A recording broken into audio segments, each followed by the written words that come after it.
Bueno, pues yo creo que ya comenzamos. Muy buenas tardes a todos. Muchas gracias por asistir al coloquio de licenciatura en física. Hoy pues no vamos a poder dar el tiempo normal de espera, que es bastante exagerado, y es en razón al uso horario que tiene nuestra ponente el día de hoy.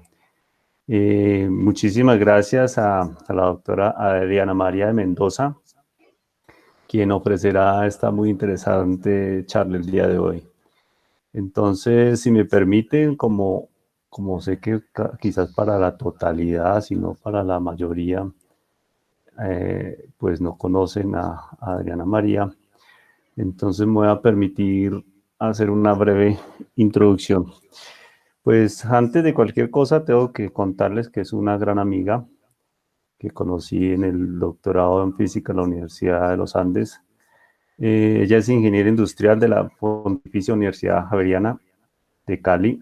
Hizo un máster en física en la Universidad del Valle y, como les cuento, es doctora en física en la Universidad de los Andes. Tiene una estancia postdoctoral en biofísica médica en el Instituto Oncorrey de Dresden, Alemania.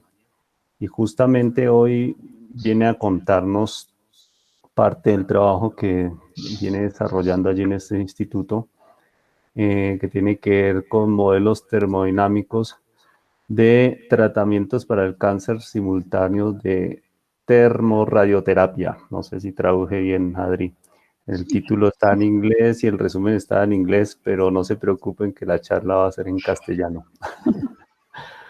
Bueno, pues de verdad, Adri, que es un gusto enorme por fin tenerte aquí en el coloquio de licenciatura en física. No podemos decir que es la primera vez que la tenemos en la Universidad Distrital, porque pues es una colaboradora de ya hace tiempo que, que por motivación propia, porque no tenemos ningún otro vínculo laboral, sino simplemente la voluntad de cooperar, pues Adriana María ha venido colaborando pues con el grupo, con la universidad, y bueno, ella ya les contará más detalles de los trabajos en los que pues, estudiantes han participado dentro de lo que ella hace allí en Oncorray.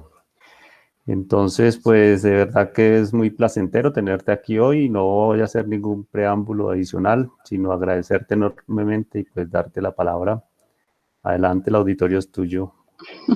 Muchas gracias, César, por la invitación y por la introducción, y gracias a todos los que están allí. Pues mi interés es compartir con ustedes un poco del trabajo que hemos venido realizando, y me alegra mucho poder compartirlo con ustedes y que me hayan hecho esta invitación. Entonces, pues yo les contaré la historia y al final todas las preguntas que tengan y todo lo que podamos discutir será muy interesante. Entonces, vamos a la presentación, que ahí les pido me disculpen porque la hice en inglés. Era una presentación pues que ya tenía un borrador en inglés, entonces la completé en ese idioma, pero también si necesitan alguna traducción de algún término, también lo hacemos. Entonces, como César les contaba, el trabajo que estamos haciendo es para modelar la combinación de dos terapias que se usan en el tratamiento del cáncer. Una es la radiación, que todos estamos más familiarizados con ella, y la otra es la termoterapia, que durante la presentación la voy a llamar hipertermia en inglés, porque automáticamente se me viene siempre a la cabeza ese término. Entonces, si digo hipertermia, significa termoterapia. Y termoterapia es calentar el tejido que queremos afectar, el tejido cancerígeno, el tumor. Entonces, el tumor se puede, en esta aproximación que tenemos, vamos a tratar el tejido cancerígeno, los tumores, con radiación ionizante, por ejemplo, rayos X, o con calor, o con la combinación de ambos.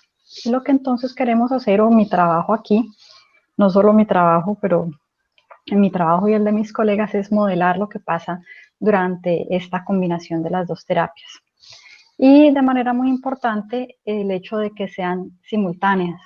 Ya les voy a contar por qué.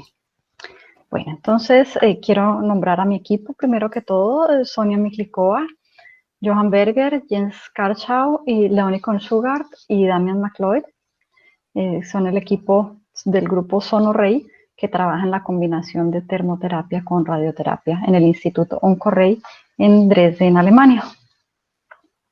Bueno, esta es la foto del instituto desde fuera, pero quiero presentar nuevamente a mi equipo ahora con fotos. Esta es la profesora Leonie Konshugard. Ella es la directora del laboratorio de patofisiología de tumores y ella es la que dirige y guía nuestro trabajo. Ella tiene una experiencia de más de 40 años en estos temas en este instituto y es una señora que tiene toda mi admiración y que nos ha ayudado muchísimo.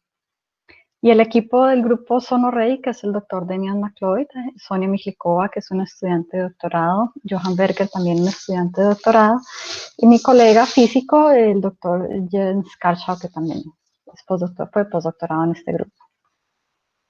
Bueno, entonces, pues una de las cosas que me alegra hoy de compartir el trabajo con ustedes es que les voy a contar los resultados de este artículo que sometimos recientemente y que nos llegó respuesta ayer de que no lo van a publicar con unos cambios menores. Entonces, pues una razón más para estar muy contenta de compartir este trabajo con ustedes. No voy a leerles el abstract ni nada de esto, pero como se darán cuenta, pues el título es el mismo, un poco modificado que el de la charla y esto es lo que les voy a contar hoy. Bueno, antes de entrar en materia entonces del modelo físico y matemático que hemos hecho, pues quiero hablar un poco de la motivación principal que es combatir el cáncer. Yo pues siempre estuve familiarizada con el cáncer, pero cuando llegué a conocer estos números me motivé todavía más para trabajar en este tema. Vemos aquí, por ejemplo, que un estudio hecho entre el 2013 y el 2015 dice que más de la tercera parte de la población mundial es diagnosticada con cáncer en algún momento de la vida. Y eso es una cifra alarmante, es decir, el cáncer es un problema de salud importantísimo y mundial. En el 2018 solamente fueron reportados más de 18 millones de nuevos casos y casi 10 millones de muertos. Para hacernos un poco a la idea de estos números, por ejemplo, el coronavirus en el año que lleva de transcurso, de evolución, está alrededor del 1.000.000 de muertos. O sea, imagínense que el cáncer produce 10 veces más eso cada año y con un deterioro de la calidad de vida de los pacientes, pues, que todos conocemos. Dentro de las alternativas de tratamiento, una de las más comunes es la radioterapia. Es usada en más de la mitad de los pacientes.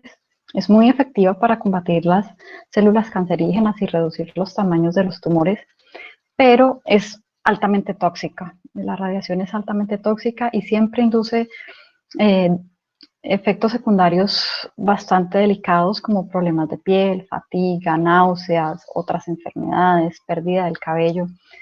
Pero aquí he resaltado algo que es el más grave de todos los efectos secundarios y es que induce tumores secundarios. O sea, como todos sabemos, la radiación produce cáncer, entonces tratamos el cáncer con radiación, pero esa radiación que le cura parcialmente al paciente le da más tiempo, pero le induce tumores secundarios. Entonces, pues sí, la radiación es una alternativa, pero tiene muchísimos problemas. Entonces, lo que estamos estudiando nosotros es combinar esa radiación con hipertermia, es decir, calentando de manera secuencial o simultánea el tumor y se aplica la radiación. Esto porque se ha demostrado que la hipertermia o que la termoterapia mata células que son particularmente radioresistentes. Y por muchos efectos que les voy a contar más adelante, se ha demostrado que hipertermia es uno de los radiosensibilizadores más potentes que hay. Espero estar traduciendo bien el término radiosensitizer, pero es justamente eso, ¿no? Que el tejido se vuelve más vulnerable a la radiación, entonces se necesitan dosis mucho menores de radiación y se evitan estos efectos secundarios, por lo menos en gran parte.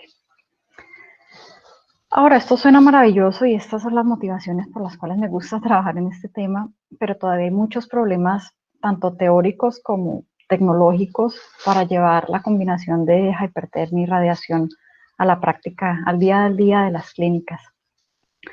Entre eso está la modelación teórica, porque los modelos teóricos entran en simulaciones de Monte Carlo con las cuales se hace el plan para tratar a los pacientes. Entonces al paciente se le toman una serie de imágenes de CT, de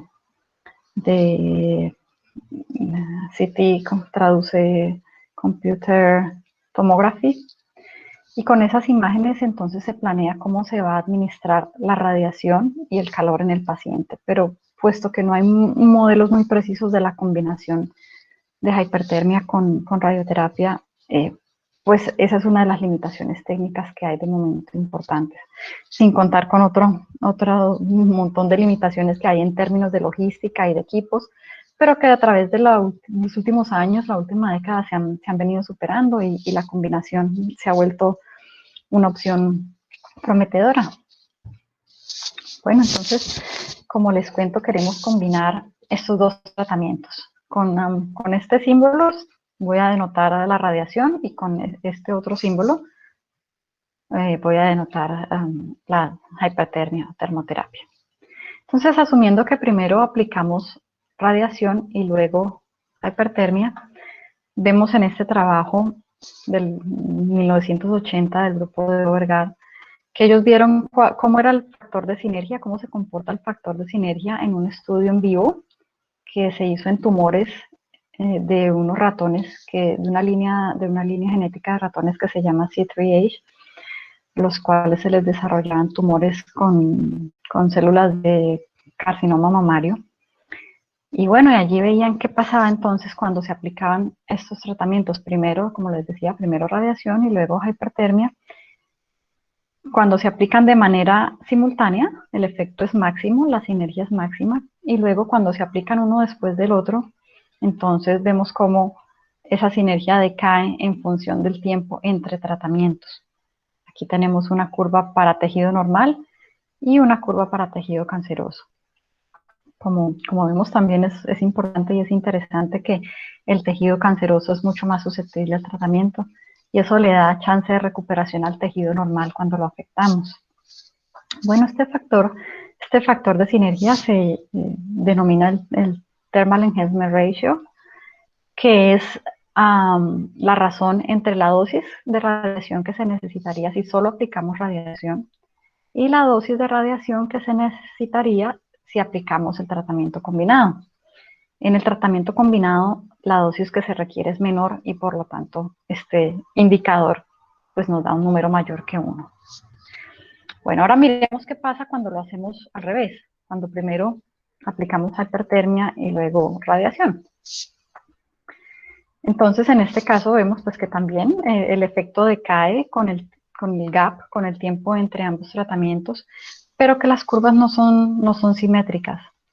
El factor de enhancement es un poco superior cuando aplicamos primero hipertermia. Entonces, esa es una de las preguntas que esta investigación ha querido tratar de resolver, ¿no? Es por qué en la combinación, si se aplica hipertermia primero, la sinergia es más efectiva, y por qué se da este pico cuando las terapias se aplican de manera simultánea. Entonces, este trabajo particularmente quiere trabajar esta pregunta.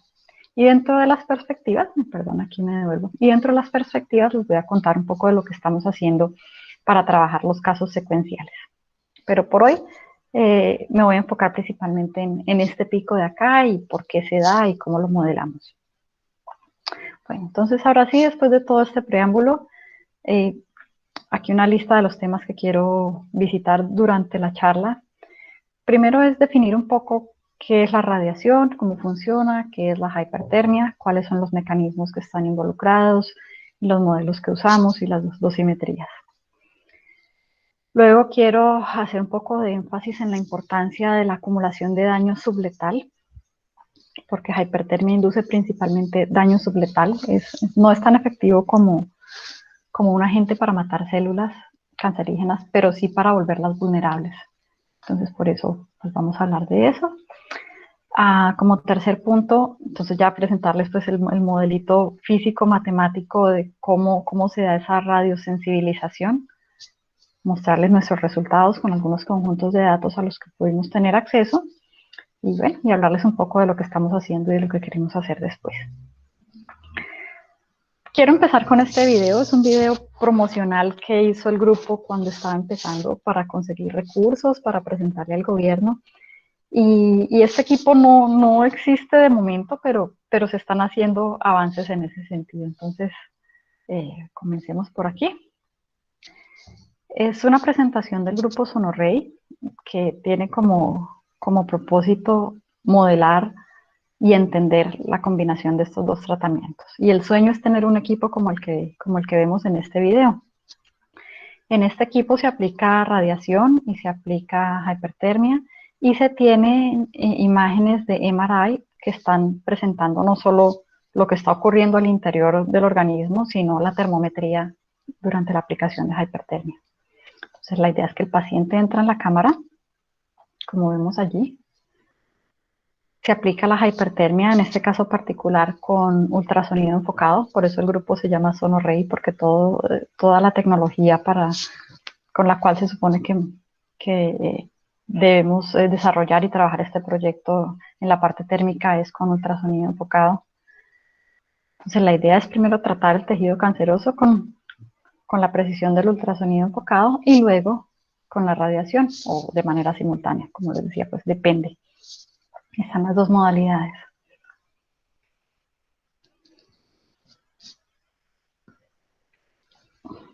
Bueno, entonces si ahora está un poco más claro cuál es el sueño de todo esto, entremos en materia. Vamos a hablar entonces del thermal enhancement de radiación ionizante. Entonces vamos a hablar un poco de las bases de radiación, de las bases de hipertermia. Entonces primero hablemos de la radiación ionizante. Pensemos que este es el paciente que va a ser sometido a radiación. Miramos una celulita del pobre paciente y le hacemos zoom. Y en esa celulita pues adentro está el núcleo celular y hacemos más zoom y tenemos el ADN que está en esa célula de ese paciente.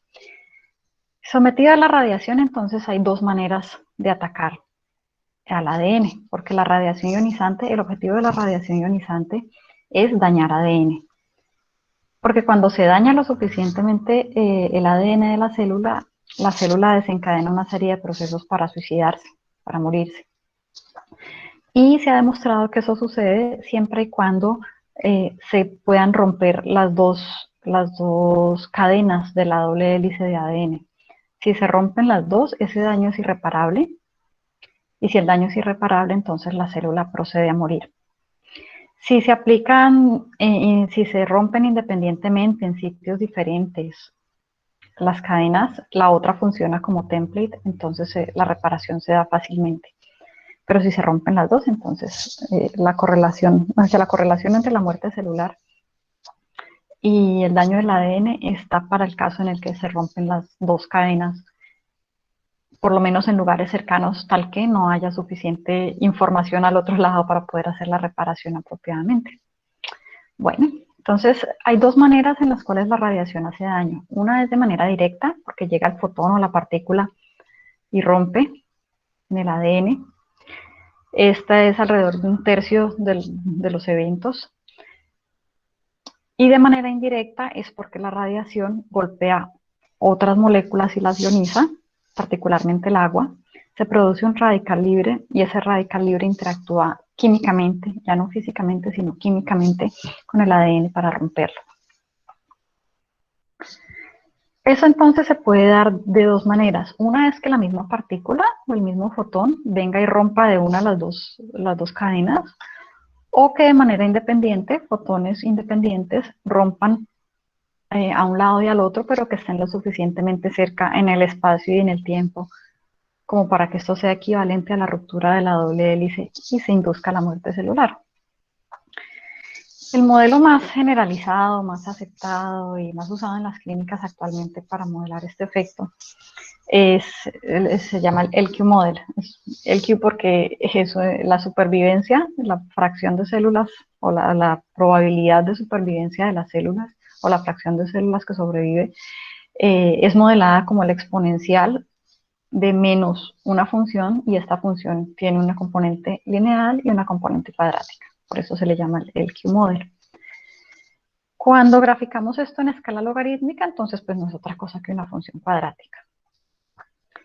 Bueno, este del Q-model es el más usado y la dosimetría en radiación es típicamente los grays, que son joules absorbidos por kilogramo de tejido.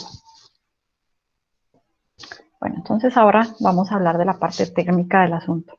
Aquí he traído pues una foto con ultrasonido focalizado, sin embargo hay muchísimos métodos para calentar tejidos. Ahora están muy de moda los métodos que tienen que ver con resonadores ópticos, resonadores magnéticos, partículas que se depositan dentro del tejido que se quiere atacar y luego se someten a radiación para que ellos resuenen y calienten.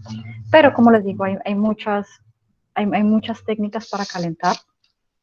Una puede ser el baño térmico, es la más antigua, aunque no funciona muy bien porque no hay precisión a la hora de aplicarla, pero también hay calentamiento con microondas, con radiofrecuencia, hay diversidad de métodos. Y el mecanismo que más se ha aceptado para correlacionar muerte celular con hipertermia es la desnaturalización de las proteínas. Entonces, cuando las proteínas al interior de la célula se calientan, ellas se desnaturalizan. Es decir, la proteína que tenía una estructura, una forma de enrollarse tridimensionalmente que le confería una funcionalidad, cuando ella se calienta se desenrolla y luego quedan radicales libres que van a hacer daño por todas partes, que van a encontrarse con otras proteínas desnaturalizadas y se van a coagregar y pierden su funcionalidad. Cuando este daño se acumula suficientemente, la célula muere. Bueno, entonces hay muchas maneras o hay muchos mecanismos que son desencadenados por el calor. Pero el calor lo que primero desencadena es desnaturalización de proteínas y luego esa desnaturalización, por ejemplo, llama a unas chaperonas que vienen a ayudar, que se llaman las heat shock proteins. Bueno, estos en realidad son los que van a traducir al ADN para que se produzcan las chaperonas, que son las que van a reparar proteínas. Entonces se activan mecanismos de reparación. Se activan mecanismos que llaman al sistema inmune también. Se activan mecanismos de muerte celular. Y una de las razones más importantes por las cuales hipertermia es un potente radiosensibilizador es porque las proteínas que reparan al ADN cuando está dañado por culpa de la radiación ionizante también se desnaturalizan. Entonces todos estos efectos los tenemos como consecuencia del calor que se está aplicando. Hay muchísimos modelos, como en radiación, que el que más se usa es el LQ model. En hipertermia hay muchísimos modelos. Aquí he citado 2 reviews, entre los dos citan más o menos unos 15 modelos. No hay mucho consenso al respecto, pero bueno, ese es en el océano de literatura en el cual este proyecto se mueve. Y la dosimetría en hipertermia es un poco bizarra, por así decirlo, porque de momento en las clínicas se usan los minutos equivalentes a 43 grados centígrados. Es una unidad que, a diferencia de la radiación ionizante que teníamos unidades de energía, aquí tenemos unas unidades de tiempo. Y esto significa que si aplicamos, por ejemplo, hipertermia a 45 grados centígrados durante media hora, entonces eso sería equivalente, digamos, a aplicar 2 horas a 43 grados centígrados. Y entonces la unidad de dosimetría serían 2 horas equivalentes de 43 grados centígrados. Un poco enredada y particularmente no nos gusta porque no podemos tener un mismo sistema de unidades para comparar con radiación, pero sobre todo porque biológicamente ya también hay muchos artículos que demuestran que eso no funciona. Y bueno, tiene todo el sentido que no funcione, porque suponiendo que la temperatura de melting de una proteína fuera 44 grados o 45 grados centígrados, pues a 43 grados no le estoy haciendo ni cosquillas, entonces así lo deje varias horas, eso no va a ser equivalente a un tiempo menor a 46 grados centígrados cuando ya he sobrepasado la temperatura de desnaturalización. Pero bueno, como para contarles un poco como cuáles son todos los problemas que este campo tiene. Después de esta introducción en radiación y en hipertermia, entonces quiero, como les decía, hablarles un poco de la importancia de la acumulación de daño que no es letal, porque hipertermia trabaja principalmente en ese régimen. Y no solo porque sea hipertermia, porque si aplicamos temperaturas muy altas, pues el daño va a ser letal. Pero en términos prácticos y en la clínica, el paciente no se le puede someter a temperaturas muy altas, ni a ningún tejido particular del paciente se le pueden someter a temperaturas más allá de 46, 47, hasta 48 grados centígrados. Las temperaturas ablativas más altas van hasta 50, 55, pero más de allí no puede ser, y en esas condiciones el paciente ya tiene que estar bajo anestesia y eso complica los resultados, complica la logística. Entonces nosotros nos vamos a enfocar en un régimen de hipertermia que se llama mild hypertermia, más o menos entre los 40 y 45, 46 grados centígrados, en los cuales el daño es principalmente subletal. Bueno, entonces en radioterapia, como yo les estaba contando hace un momento, tenemos que romper esa doble hélice con daño directo, con daño indirecto, pero lo que ocurre principalmente es daño indirecto. Más o menos 2/3 del daño es indirecto, es porque se ioniza una molécula de agua o alguna otra molécula y esa viene a interactuar químicamente y se dan clústeres, grupos de lesiones en el ADN que son subletales. Cuando se acumulan de manera importante, entonces ya se produce el rompimiento y ya se produce el daño que sí es letal. En hipertermia, con un mecanismo completamente diferente, también tenemos acumulación de daño. Estos son estudios de calorimetría que hizo el grupo del EPOC a los años 2000, finales de los 90 y comienzos de los 2000, pero muy interesante porque ellos cogieron algunas células cancerígenas y no cancerígenas y los sometieron a estudios de calorimetría. Esto es equivalente a lo que hacemos los físicos también con las espectrometrías. Entonces, bueno, aquí vemos como la célula, perdón, todavía no, aquí vemos como la célula absorbe calor y tiene diferentes picos de absorción. Entonces, en el régimen en el que nos queremos mover es este pico A, donde ocurre la desnaturalización de la membrana citoplasmática, de proteínas en la membrana, de proteínas también en el núcleo, pero que no son el ADN y que no son tampoco histonas. A temperaturas mucho más altas, entonces ya se empiezan a derretir otras cosas en el núcleo, pero la desnaturalización del ADN como tal solamente viene a ocurrir después de los 95 grados centígrados. Es decir, nosotros estamos lejos de dañar ADN con calor. Lo que vamos es a producir daño subletal en todas las células en este régimen de acá, especialmente en el pico A. Y estos autores demostraban que cuando calculan el área bajo la curva de esta curva de calorimetría y la correlacionan con muerte celular, la muerte celular empieza más o menos en el 7% de la acumulación de calor y ya mueren prácticamente todas alrededor del 20%. Solo hace falta 20% máximo de desnaturalización de las proteínas para que la célula muera. Bueno, entonces ahora vamos a entrar un poquito más en la modelación. Ya les he explicado el Q-model en radiación, pero vamos a entender un poco esta curva. Supongamos que la célula empieza en un estado A, que está alive, viva, y el propósito es llevarla a un estado B, dead, que está muerta, y que esto ocurre con una tasa simple alfa. Es decir, estamos asumiendo que con un solo golpe estamos matando células, que sería este caso de aquí. Si graficamos eso, en una escala logarítmica, pues tendríamos una línea recta con pendiente alfa, que es la tasa a la cual eso está ocurriendo con respecto a la dosis de radiación. Pero como dijimos, el proceso no va a tener solamente rupturas del ADN de un solo totazo, sino que también vamos a tener casos en los que rompamos las dos hélices cerca y cerca también en el tiempo para que la reparación no pueda hacer su trabajo. Entonces tenemos el proceso de tasa simple que va desde A hasta D con alfa, pero también vamos a tener un proceso que de hecho está acumulando dos etapas de daño subletal, que es el factor beta en el LQ model. Ahora nosotros, bueno, y esto es lo que le confiere el hombro a la curva, por eso es una función cuadrática.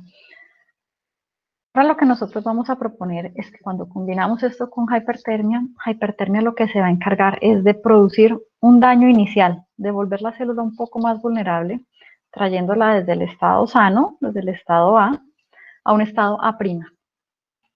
Entonces vamos a suponer que le estamos induciendo daño subletal aquí, que la estamos haciendo más vulnerable, y por esa razón en este esquema alfa y beta están cambiando sus longitudes. Y yo traté de poner aquí la A con la A, perdón, la D con la D con la D, y demostrar que simplemente si traigo un poco más hacia adelante mi sistema con hipertermia, entonces alfa y beta van a ser modificados, van a ser modulados por hipertermia. Es decir, ahora alfa y beta van a depender de la temperatura y del tiempo que yo aplique ese tratamiento de hipertermia. Aquí representado con la curva amarilla, entonces vemos cómo se comportaría eso. Tenemos una muerte inicial para dosis cero, que es lo que está matando hipertermia solito, pero la misma forma de la curva cambia porque alfa y beta fueron modulados. Entonces ahora ya no un esquema, sino datos experimentales reales del paper de unos colaboradores, Sara Brunick y la profesora Gail Tahar y su grupo. Ellos en el 2007 hicieron estos estudios y aquí vemos cómo aumentando el tiempo de hipertermia a 47 grados centígrados en combinación con radiación, pues la curva va cambiando de esa forma que les describí ahora.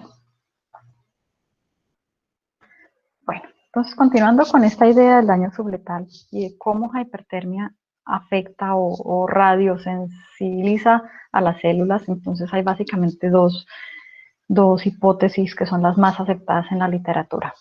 Una es que esta sinergia ocurre gracias a la oxigenación del tejido.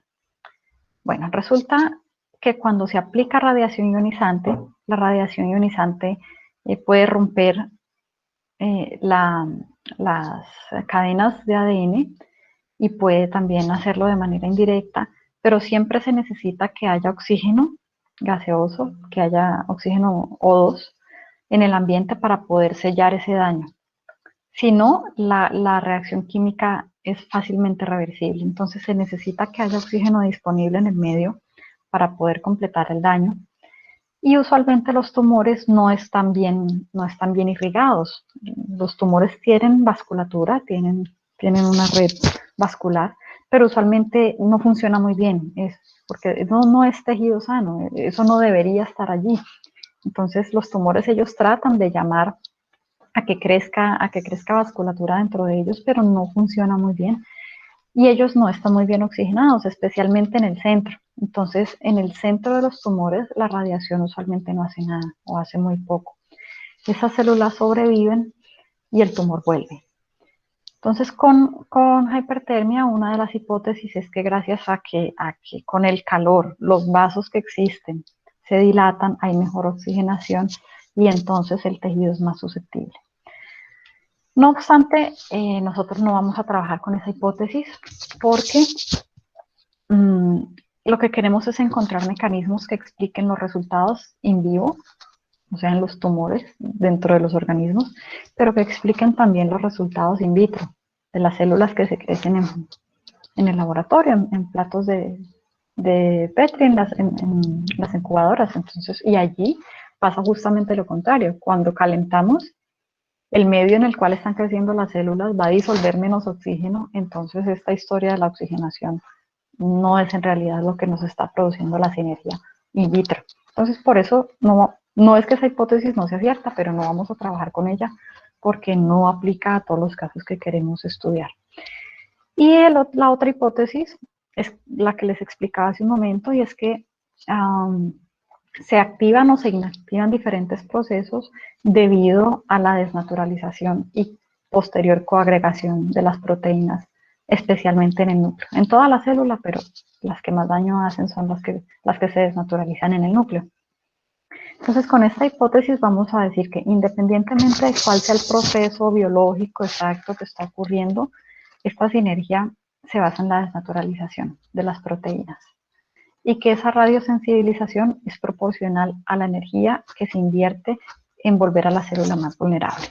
Esto en el esquemita que teníamos ahora es que estamos asumiendo que hipertermia trabaja aquí, volviendo a la célula más vulnerable, y vamos a decir que ese factor de sinergia es proporcional a la energía que gastamos en hacer este proceso.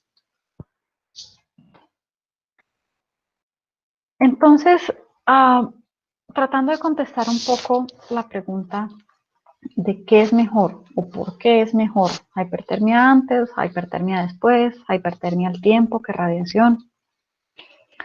Con esa intención de ayudar a contestar esta pregunta, pues hemos hecho este esquemita. Y vamos a asumir que hipertermia, bueno, que tenemos los dos tratamientos, ¿no? Hipertermia y radiación. Entonces, hipertermia va a tener dos etapas. Una en la cual va a volver las células vulnerables, las va a preparar para morir. Y luego una etapa en la que ese daño se fija para que la célula muera. Y lo mismo radiación, una parte en la que no se mueren, el daño es subletal, pero luego ese daño se acumula o se fija y la célula muere. Y he hecho los bloquecitos de tamaños diferentes para hipertermia y para radiación, porque pues está claro que en hipertermia el daño es principalmente subletal, especialmente pues en las temperaturas que queremos considerar, y en radiación el daño es principalmente en este bloque, en la fijación del daño previo. Entonces vemos que si hacemos primero hipertermia y después radiación, estas células que han sido preparadas aquí para morir tienen dos canales para morir. El propio de hipertermia, pero también pueden ir a morir por la fijación del daño de la radiación. Si aplicamos primero radiación y luego hipertermia, entonces tenemos lo contrario. Este bloque es pequeño, este bloque es grande, y la fracción de células que va a tener dos canales para morir va a ser mucho menor. Entonces, por esa razón, entendemos que hipertermia, que prepara una mayor proporción de células para morir, es más efectivo si se hace primero porque tiene dos canales para morir. Ahora, si lo hacemos de manera simultánea, entonces tanto las que se preparan aquí como las que se preparan aquí para morir van a tener dos canales. Y por eso el tratamiento es más efectivo. Bueno, entonces ahora sí, vamos en materia de numeritos y vamos a ver la física del asunto.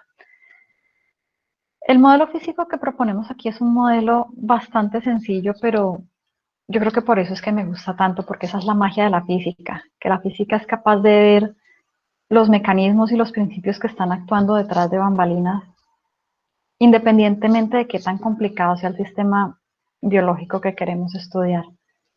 Entonces vamos a hacer un modelito termodinámico sencillo, pero vamos a ver el poder que eso tiene para explicar resultados tanto in vitro, es decir, en cultivos de células, como resultados in vivo, en tumores reales en ratones. Bueno, entonces recordamos aquí la hipótesis, y es que esa sinergia es proporcional a la energía que invertimos en este proceso de sensibilización. Todas las otras flechas y todas las resumen aquí simplemente como una tasa de muerte desde el estado vulnerable hasta el estado de muerte. Bueno, entonces ese factor de enhancement, esa sinergia, es proporcional a la energía, y esa energía es un proceso en el cual tenemos un tiempo invertido y una tasa de transición. Tenemos entonces una función lineal en el tiempo con una constante, aquí otra constante, el tiempo y la tasa. Sin embargo, el enhancement por definición debe comenzar en 1. Entonces, por eso esta constante, pues ya sabemos que es 1. Ahora tenemos que resolver cuáles son las otras constantes de esta proposición. El tiempo, ya sabemos aquí que en nuestra propuesta va a trabajar de manera lineal, entonces es un proceso lineal en el tiempo. Y vamos a tener una tasa para la transición desde A hasta A', que va a depender de la temperatura. Eso es una propuesta. Bueno, recordemos entonces que el enhancement, el thermal enhancement ratio, se define como la relación entre la dosis que se aplicaría con radiación sola y la dosis que se aplicaría en combinación con hipertermia. De esta manera, entonces, yo despejo la dosis que voy a utilizar y la voy a meter en el modelo LQ, en el Linear Quadratic Model. Cuando hago eso, entonces veo que esta dosis es amplificada por ese enhancement. Y si más bien pongo esta amplificación que funciona aquí de manera lineal y que funciona aquí de manera cuadrática, las pongo con los parámetros alfa y beta que me definían la forma de la curva, entonces veo cómo se están modulando alfa y beta. Y ahora vamos a modelar o a modular alfa y beta con esta propuesta de thermal enhancement que les presenté acá arriba. Y vamos a ver entonces cómo funciona en la siguiente diapositiva.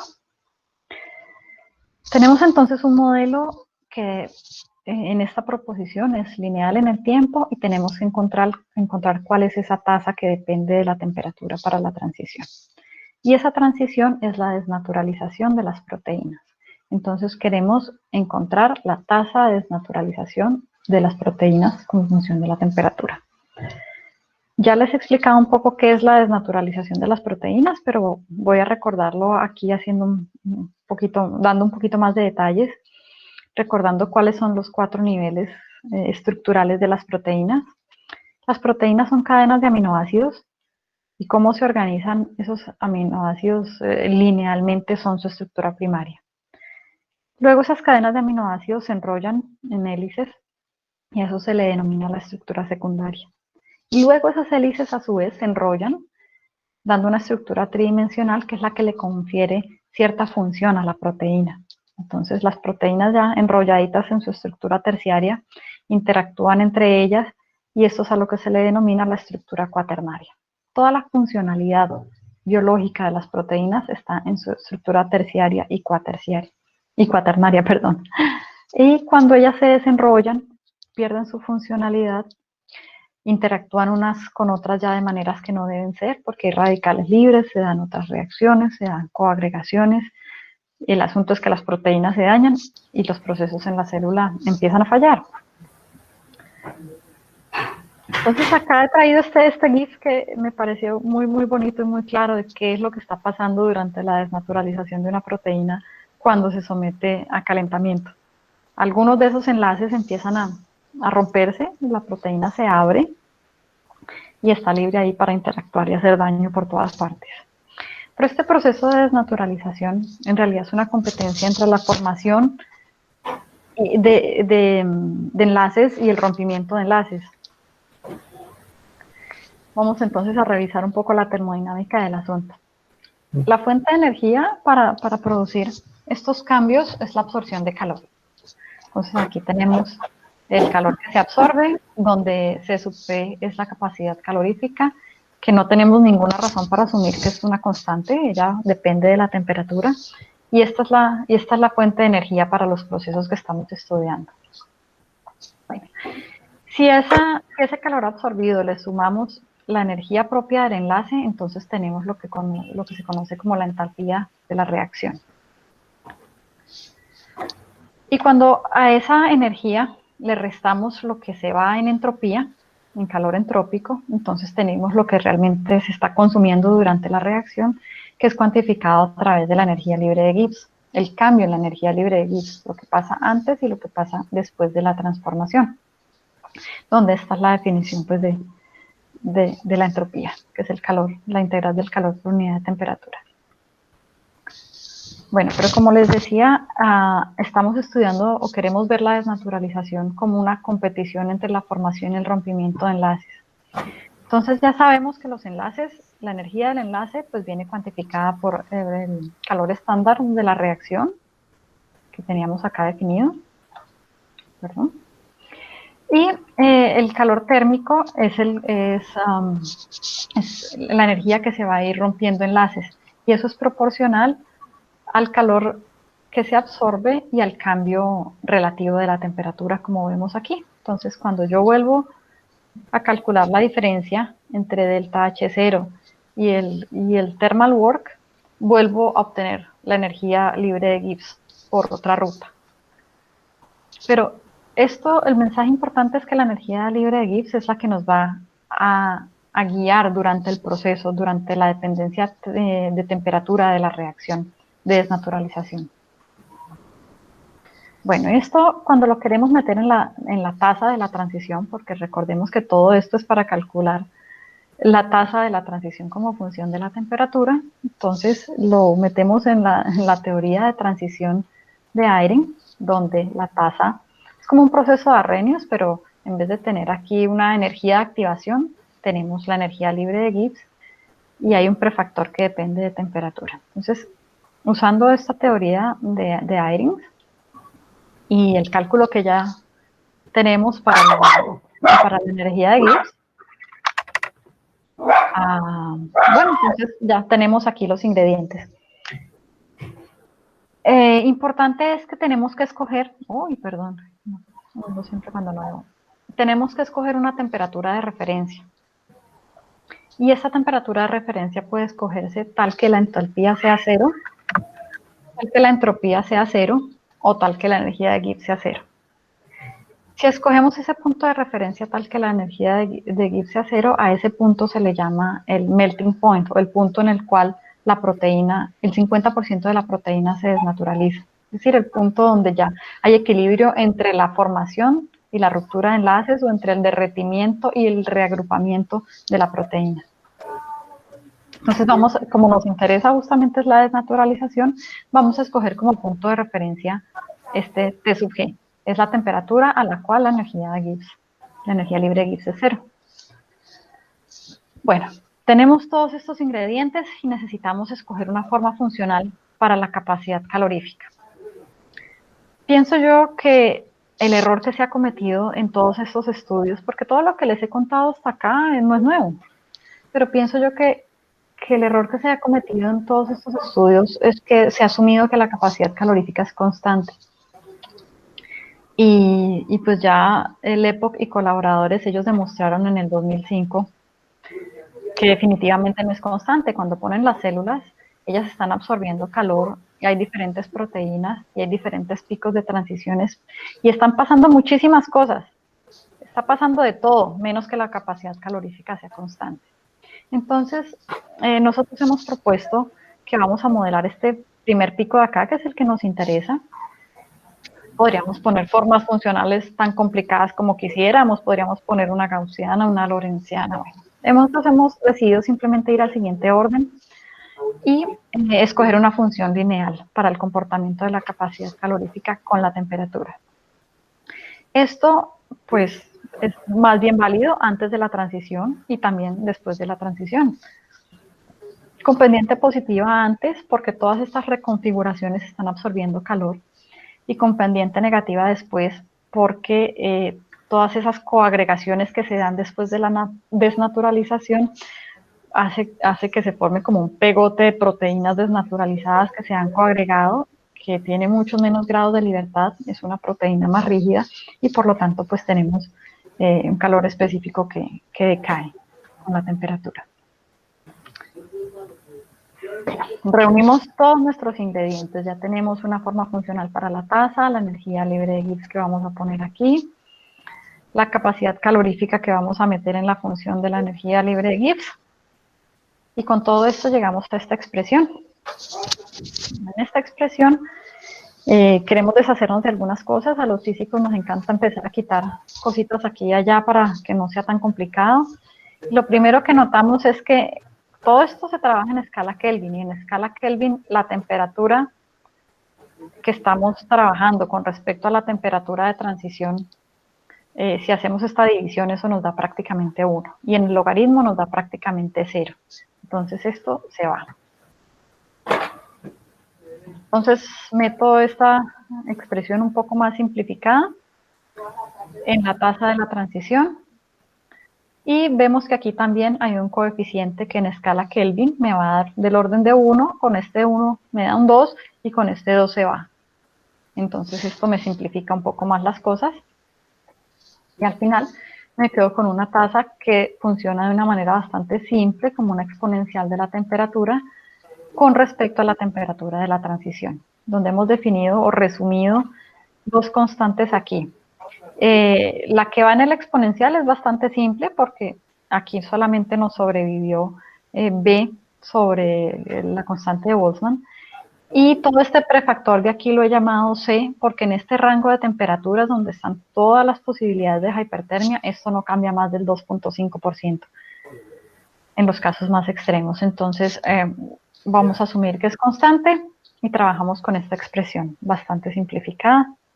Recordamos entonces que nuestro modelito para el enhancement era 1 más una constante, la temperatura y la tasa. Meto entonces la tasa que acabo de proponer o de aproximar y resumo estas dos constantes en una sola. Un parámetro menos que ajustar en los datos.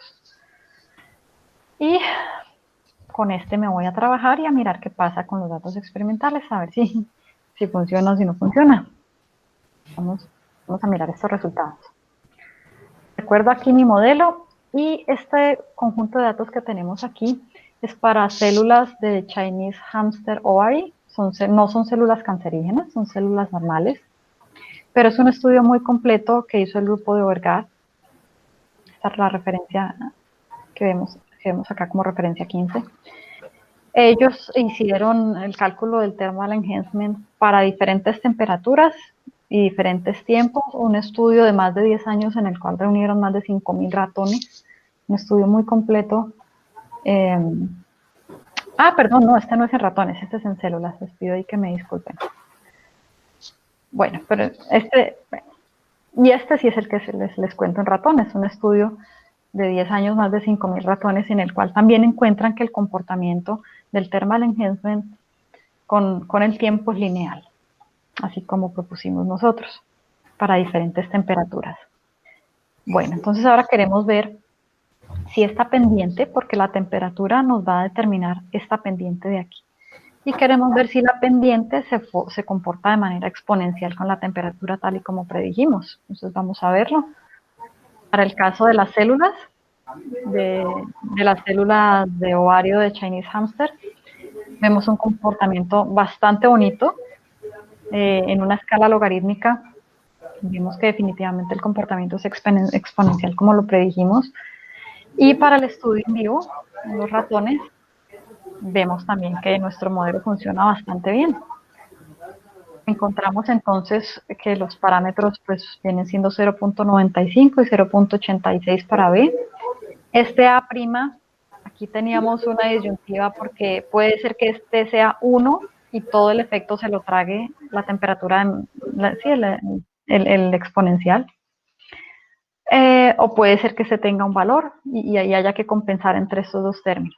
Nosotros hemos decidido dejar este en 1 porque lo que hemos visto de los estudios del EPOC y colaboradores es que definitivamente líneas celulares diferentes pueden tener temperaturas de melting tan diferentes como las que tenemos acá. Entonces, por eso hemos decidido reducir un parámetro y quedarnos con esta dependencia.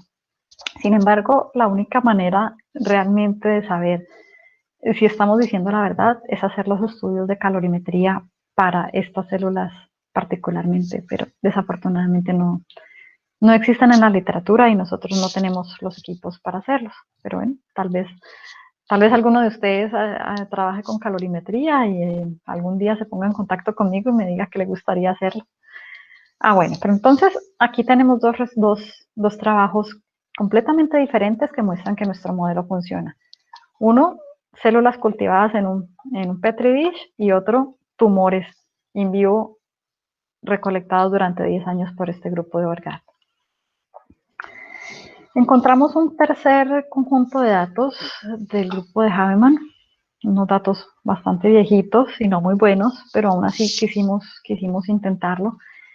En este trabajo ellos calculan alfa y beta como función de la temperatura. También del tiempo, lo que pasa es que ellos ellos solamente van a usar un tratamiento de hipertermia que dura 1 hora. Ellos no juegan con el tiempo como jugaron los otros autores. Ellos escogen solamente hacer hipertermia por 1 hora y juegan con diferentes temperaturas. Entonces, y reportan los alfa y betas que obtienen para esas diferentes temperaturas.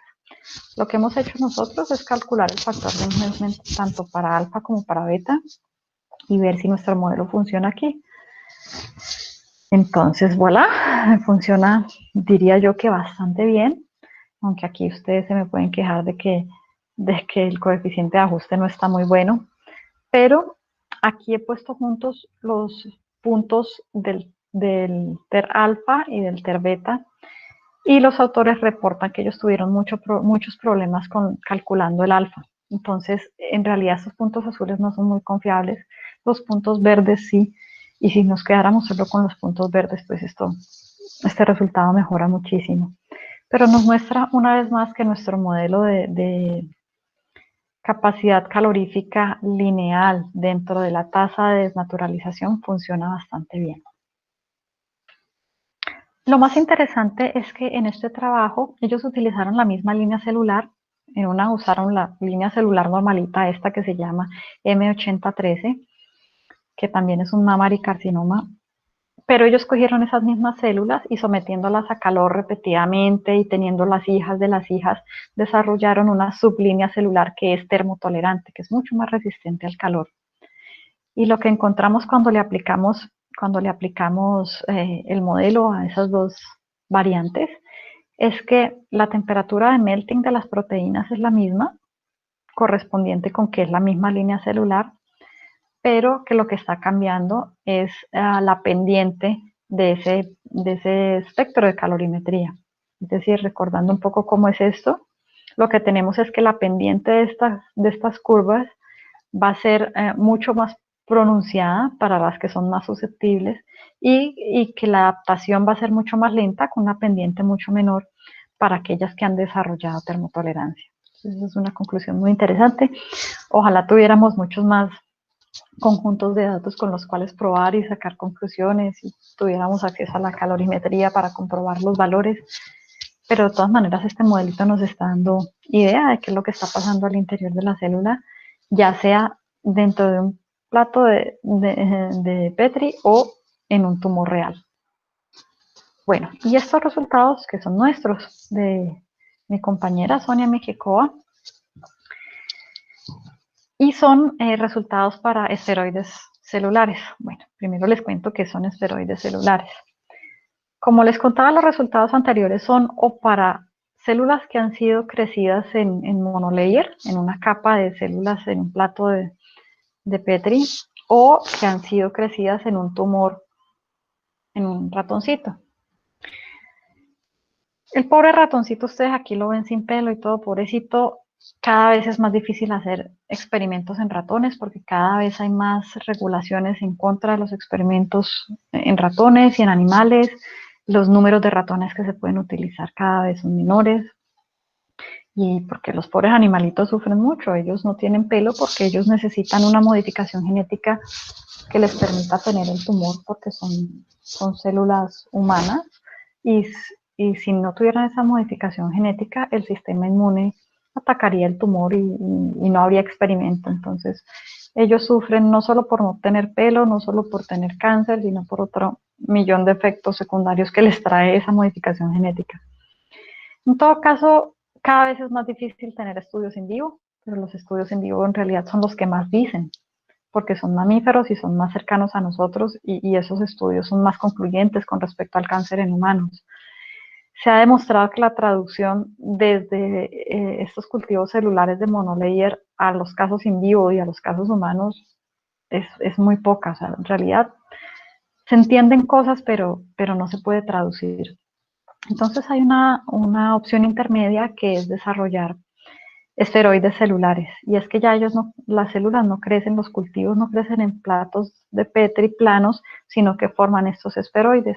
Y lo que sí se ha visto es que los resultados de los esteroides son mucho más cercanos a los resultados in vivo y a los resultados humanos, porque esa configuración tridimensional en las cuales las células forman esta sociedad de comunicación en las que se protegen entre ellas, se comunican entre ellas, es responsable de las diferencias entre los cultivos celulares de monolayer y los estudios in vivo. Entonces, bueno, este es un estudio de esteroides celulares que son como el fuerte del grupo de patofisiología liderado por la profesora Leonie Sugar, y por eso pues nos sentimos muy orgullosos de hacerlos y de mostrarlos. Entonces, mi compañera Sonia ha hecho estos experimentos, vamos a probar nuestro modelo con esos datos. Ella lo ha hecho para 2 líneas celulares, la primera se llama FADU, las 2 líneas celulares son de cáncer de head and neck, es decir, cuello y cabeza, que son tumores supremamente agresivos. Bueno, aquí ella ha fijado la temperatura a 42.5, en realidad es hipertermia muy leve, y jugando con el tiempo de exposición a hipertermia, encontramos que el factor de sinergia es lineal, como lo predice el modelo y como lo vimos con los otros conjuntos de datos. Luego, cuando se fija el tiempo de hipertermia en 30 minutos y se calcula el factor de enhancement para diferentes temperaturas, encontramos el comportamiento exponencial que predijimos con el modelo. Y bueno, de manera similar, encontramos para la otra línea celular que se llama SAS, también un comportamiento lineal en el tiempo y un comportamiento exponencial con la temperatura, con unos puntos de melting que son bajos para estas líneas celulares, son alrededor, estas de 42.5 y estas de 41.5. Y como vemos también son bastante termotolerantes según estos índices que tenemos aquí, lo cual es corroborado por la experiencia que ellos tienen con estas líneas celulares, y ellos dicen que efectivamente son muy termotolerantes. Bueno, luego de contarles todo lo que calculamos, lo que pensamos, lo que entendimos, los conjuntos de datos con los que pudimos trabajar, entonces ahora contarles un poquito de lo que estamos haciendo y de lo que queremos hacer. Como les decía, pues este modelo es para hipertermia y radiación aplicada de manera simultánea. Sin embargo, es mucho más difícil en la práctica clínica hacerlo de manera simultánea. Lo que se hace casi siempre es de manera secuencial. Entonces, por eso hemos querido también desarrollar un modelo que funcione para la aplicación secuencial. Y este modelo necesitamos que funcione para radiación si se aplica radiación sola, para hipertermia si se aplica hipertermia sola, y para la aplicación secuencial de ambas. Y necesitamos que sea un solo modelo, por eso lo hemos llamado modelo unificado, para poder que nos represente toda la situación con los mismos principios. Bueno, pero estos, como les mostraba al comienzo en esa gráfica, estos tratamientos secuenciales tienen una sinergia, pero además no son simétricos. No da lo mismo aplicar primero hipertermia y luego radiación o hacerlo al revés. Entonces, ese modelo que estamos desarrollando pues tiene que dar cuenta de esa situación. Y como un tercer punto, un trabajo muy bonito, muy interesante que estamos haciendo con el profesor César Herriño y un estudiante de él, José Luis Rodríguez, en el cual queremos ir un poco más en la física del asunto, un poco menos en la biología, y tratar de ver físicamente qué está pasando allá al interior del ADN cuando combinamos esas dos modalidades. Bueno, entonces les voy a contar un poquito de cada una de esas cosas en este modelo unificado para el tratamiento secuencial.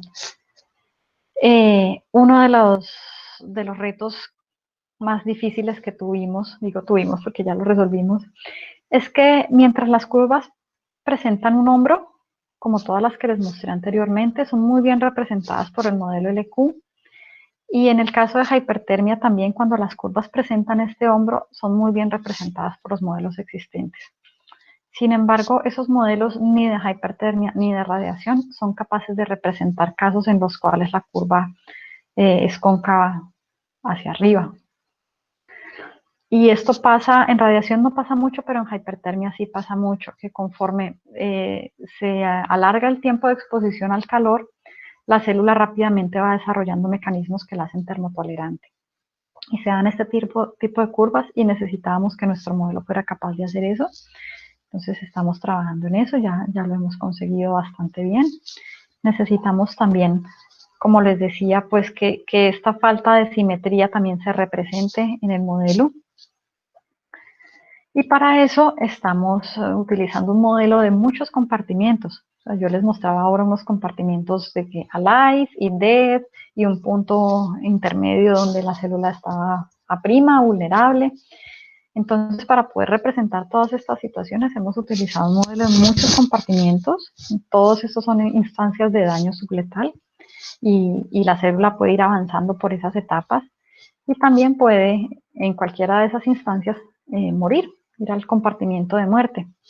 Este modelo es muy bonito, pero no es mío, ni es del grupo. Este modelo lo desarrolló Jung en el año 1986 para hipertermia. Funciona muy lindo para hipertermia, siempre y cuando hipertermia tenga un nombre. Esto que ocurre aquí en realidad es un problema de reparación. La célula está aprendiendo a repararse y está produciendo todas estas enzimas que la vienen a reparar conforme el tiempo del tratamiento aumenta.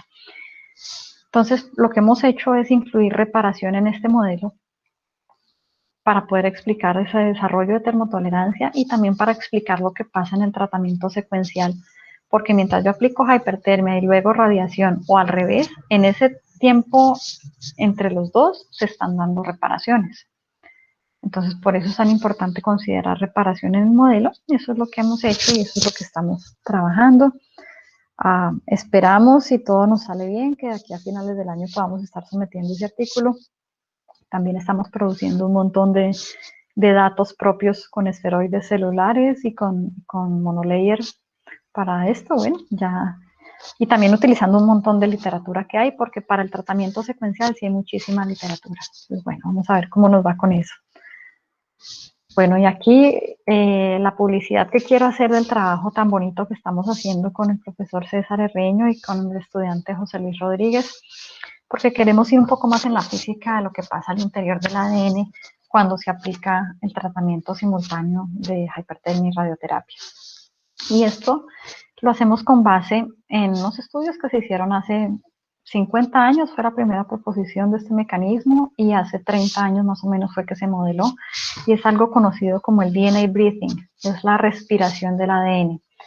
En realidad no es que el ADN respire en términos de las reacciones químicas que ocurren con oxígeno durante la respiración celular, no tiene nada que ver con eso, sino que las dos hélices de ADN oscilan. Ellas se separan un poquito, vuelven y se unen, se separan. Esas son oscilaciones térmicas que tienen una funcionalidad muy importante para que pueda venir, por ejemplo, el ARN mensajero y copiar. También tiene riesgos porque el formaldehído y muchas sustancias químicas pueden afectar y dañar al ADN gracias a esas oscilaciones.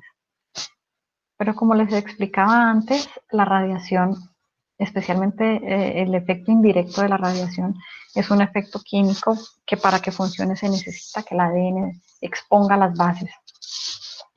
Entonces queremos estudiar esa relación del DNA breathing con la radiación. Tenemos, pues, esto es sacado de esta referencia que he puesto acá con el número 20.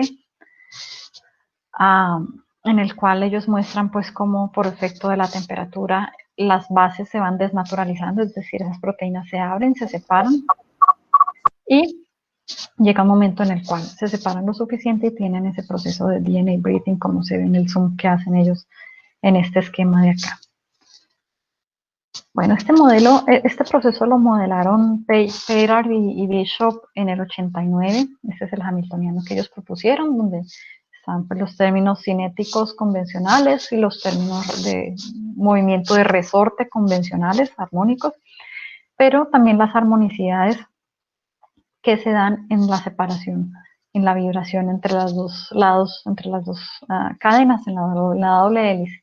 Y ellos modelaron esto como un potencial de Morse y resolvieron los cálculos. Y bueno, y eso es lo que estamos estudiando. Y lo que queremos hacer entonces es incluir la radiación en términos hamiltonianos para la radiación, para la interacción entre la radiación y el ADN, y ver cómo estas dos formas de energía están trabajando conjuntamente para producir, por ejemplo, transiciones de fase y para inducir el rompimiento y explicar ese pico, explicar un poco mejor ese pico que se tiene cuando el tratamiento es simultáneo desde un punto de vista físico. Porque sabemos que hay dos formas de energía que están interactuando y eso se tiene que ver físicamente, eso no puede ser solamente un efecto biológico. Bueno, y hasta aquí ya les he contado toda nuestra historia. Yo les agradezco muchísimo por su atención.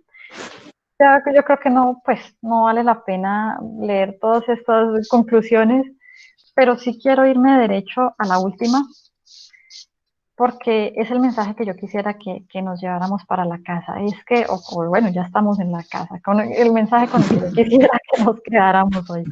Es que después de haber mirado en las propiedades simples de la termodinámica de la desnaturalización, podemos reproducir sistemas tan diferentes como un cultivo celular in vitro en un Petri dish, como un tumor real, y encontrar los mismos comportamientos, obviamente con parámetros diferentes, pero tener los mismos comportamientos, porque hemos mirado en la física del asunto, hemos mirado las explicaciones más fundamentales que hay detrás de un proceso térmico, que obviamente son explicaciones termodinámicas. Entonces, esto es lo que más me gusta, de la física, ese poder que tiene para predecir aún detrás de la complejidad de las cosas.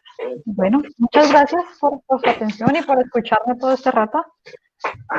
Bueno, No, muchísimas gracias a ti, Adri. De verdad que, pues, creo que es la primera vez que te escucho todo el rollo completo.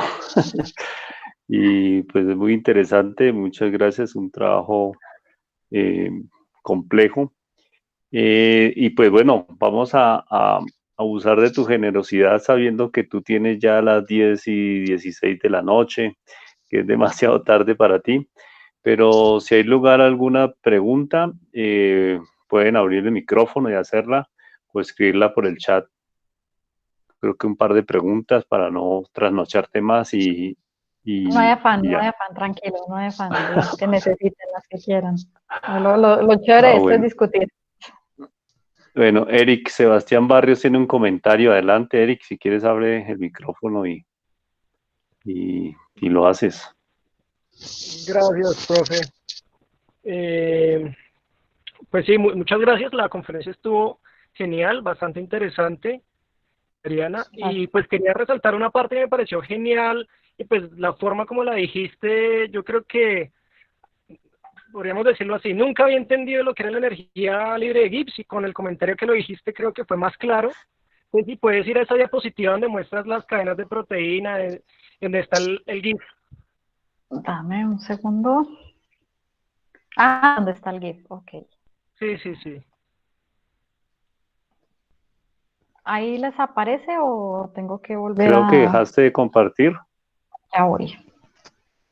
Entonces, segundito. Aquí. Aquí.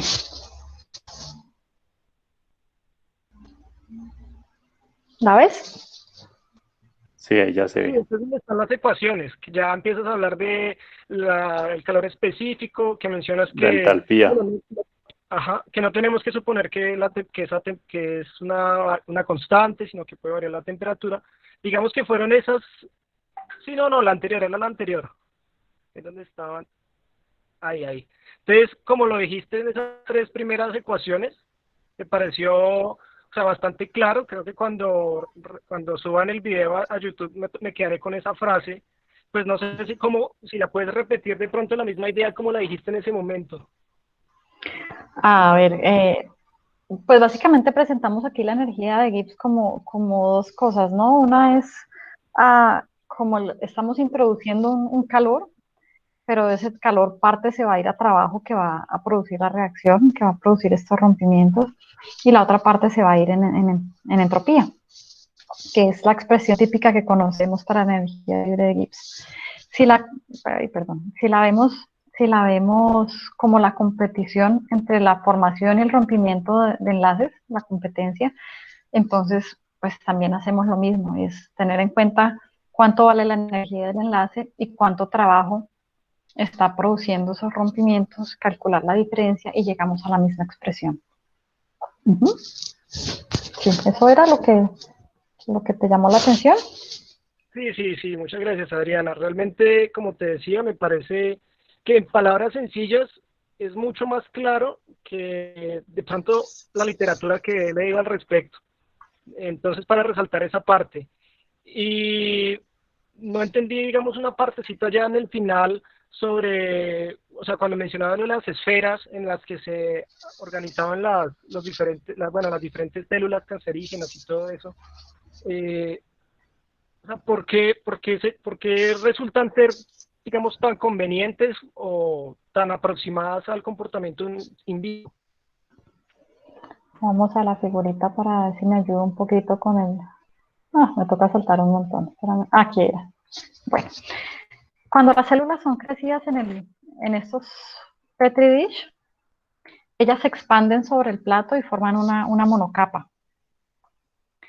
Y aunque son las mismas células, a ver, si tú creces seres humanos solos, como los seres humanos son sociables, esos seres humanos que crecen solos no van a tener en realidad las mismas características de un ser humano normal que ha crecido en sociedad, como la analogía. Entonces ellas allí no tienen la estructura tridimensional porque las células, ellas están todo el tiempo comunicándose entre ellas, por así decirlo, en la analogía de que son seres sociables. Ellas segregan sustancias que le dan señales a las otras y se protegen unas a otras y tienen una dinámica muy diferente cuando ellas están juntas en una estructura tridimensional que cuando están regadas sobre el plato de Petri. Y parece ser que esa es una de las razones, obviamente que no es el único factor, ¿cierto? Pero parece ser que es uno de los factores más importantes para poder entender mejor lo que pasa en un tumor real. Ahora, un tumor real es todavía más complejo porque tiene la red vascular, tiene el sistema inmune, tiene acceso, pero ya por sí el solo hecho de tener una estructura tridimensional hace que los resultados sean mucho más traducibles entre los estudios que se hacen en el laboratorio y lo que se espera encontrar cuando se hacen los tratamientos con humanos. Yo pues más razones de esas no te podría, tendría que traer a la profesora, ella sí te daría un discurso espectacular porque ella sí es experta en eso los últimos 30 años, pero sí está visto que los cultivos tridimensionales de células aproximan muchísimo mejor la realidad. Ok, muchas gracias, Adriana. No sé si está bien así. Para Eric. Sí, Vale. fantástico. Muchas gracias, Eric, también por la pregunta, por la intervención. Pregunta Steven Huiza. Buenas tardes, profe. Quisiera saber si con este método se podría utilizar para el tratamiento de la inflamación de los tendones en cualquier parte del cuerpo. No, yo no sé, yo soy física, pero yo pienso que yo pienso que la hipertermia se usa para muchas cosas. De hecho, en las droguerías aquí venden un aplicador para las llagas de la boca. Es como un labial que calienta y como eso es un virus, y entonces calientan el virus ahí ya y con eso lo desnaturalizan y se cura el virus. Ahora, inflamaciones, pues está demostrado que el calor es muy útil en muchas inflamaciones, pero pues yo la verdad no soy médica. Pensaría yo que sí, o sea, la hipertermia y ahora con el ultrasonido y con imágenes de MRI y con el ultrasonido que pueden realmente controlar milímetro por milímetro la deposición del calor y la temperatura, están haciendo muchas cosas con hipertermia, pero se me sale del scope, no sé. No sé qué tantas cosas hacen con ella. La alternancia entre calor y frío es lo más recomendado para las inflamaciones. Ahora hay que ver el origen de la inflamación para saber si eso funciona o no. Porque... Bueno, muy bien, muchas gracias. El profesor Iván Darío Zuluaga dice dos conceptos para tratar de entender mejor. Uno, fijar el daño en el tratamiento térmico. Y dos, radiación subletal. Entiendo que es como un comentario o es una pregunta, profe profe Iván Darío. Entonces, como pregunta, dice, pregunta. Los conceptos para tratar de entender mejor. Uno, fijar el daño, él pone entre comillas, fijar el daño en el tratamiento térmico, y dos, radiación subletal. Tal vez que amplíes un poco, Adris, si eres tan Bueno, gentil. sí, tal vez con la voy a buscar una diapositiva que me ayude aquí a eso. Estoy yendo por el camino largo que es a punta de clics. Ay, no sé mucho. Un segundo. Yo creo que es esta siguiente de aquí. Bueno. Lo que estamos asumiendo es que la muerte no se produce instantáneamente. Es decir, esta idea que teníamos aquí, de que no podemos saltar directamente desde una célula sana y viva a que esté muerta. O sea, ella tiene que pasar al menos por una instancia de daño antes de morir. Esa es la premisa de todo esto. Entonces, teniendo una instancia de daño, la primera instancia es justamente eso, sensibilizarse.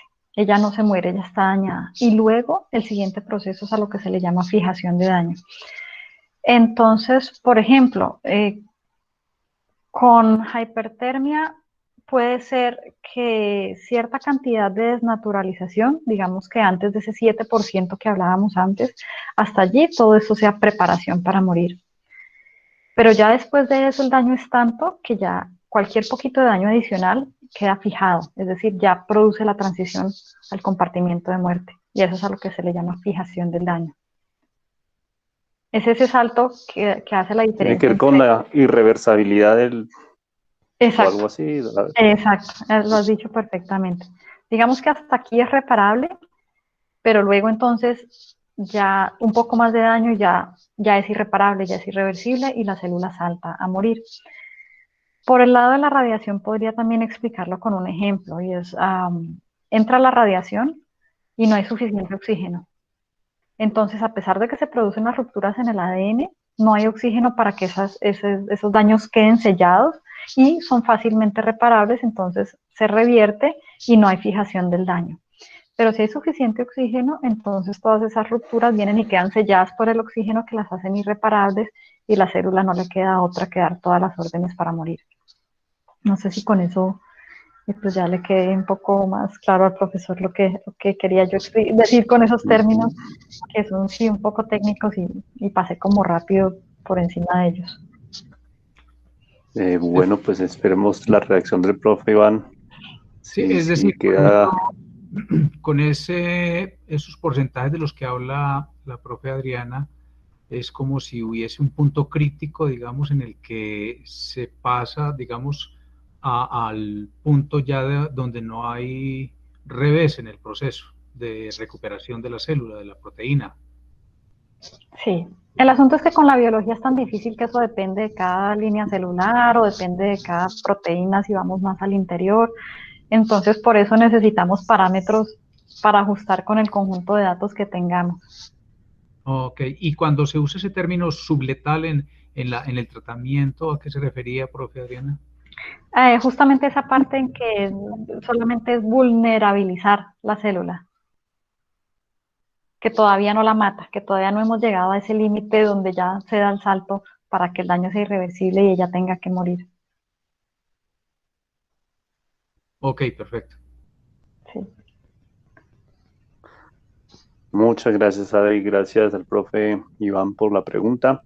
Eduardo Leiva pregunta, bueno, primero te agradece, dice muchas gracias, Adriana, excelente presentación, y tiene un par de preguntas. Dice, ¿usas la energía libre de Gibbs en el modelo por ser a presión constante? Y la segunda, ¿es posible usar la energía libre de Helmholtz, que es a volumen constante, para el modelo? Y te reitera el agradecimiento. En estas cosas, lo que yo he visto es que se utiliza más la energía, o se utiliza la energía de Gibbs. Yo nunca he visto que utilicen la energía de Helmholtz, porque, pues sí, asumimos que son procesos a presión constante en el organismo, por ejemplo, que son reacciones químicas que se dan a presión constante.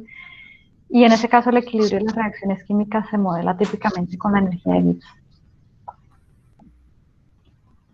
Ok, muchas gracias. ¿Alguna pregunta más? Yo tengo una mientras si surge otra. Pueden abrir el micrófono tranquilamente si no quieren escribir o escribirla en el chat. Tú, Adri, nos explicaste el tema pues de lo complejo que cada vez es hacer experimentos pues con animales in vitro. Y pues por supuesto que uno entonces entiende que un punto de un gráfico es de enorme valor y pues el costo científico de un punto de esos es altísimo. Sin embargo, cuando nos presentabas lo de los esteroides celulares, perdón, ¿qué? Esteroides. Esféricos, ¿no? Sí. Esferoides, pero esferoides celulares. eh, Nos mostrabas en el contraste de los datos experimentales con el modelo tuyo, un gráfico que tenía más o menos 3 puntos, ¿no? Entonces, digamos que en términos de la confianza que te puede ofrecer pues el hecho de contar solamente con 3 datos, más o menos eran 3, discúlpame si no estoy recordando bien, Sí. en las últimas gráficas, pues ahí como, es decir, ¿qué reflexión te motiva ahí el Esa es la hecho, pues, pelea. sí, Esa es la pelea que tenemos siempre los físicos con los biólogos. Nosotros queremos más puntos y ellos sacan 3. Y, y obviamente, porque si uno quiere modelar, no quiere modelar algo y le dan el mínimo de puntos para poder trabajar, pues bueno, no hace lo que puede. sí, Pero claro, yo entiendo, estos experimentos aún no son experimentos con animales, esos son con esteroides.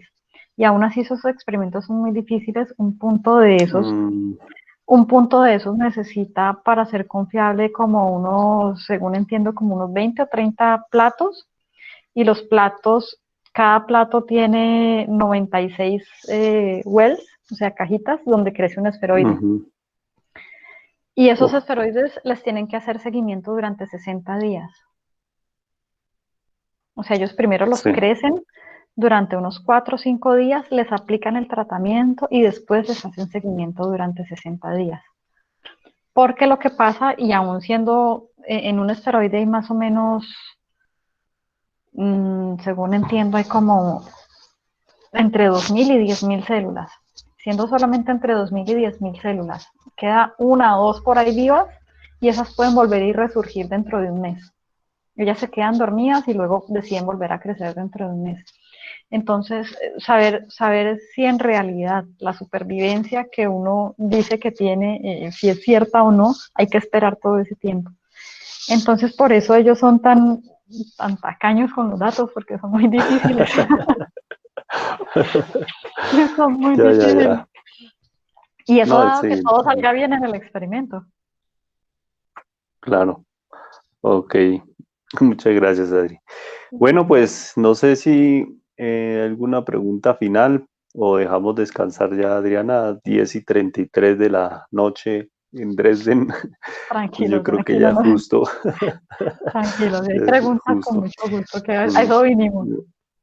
bueno, y tal vez que reiterar la invitación que hiciste, hay trabajo por hacer y pues muy interesante que pues uno de los resultados positivos de esta condición de pandemia ha sido que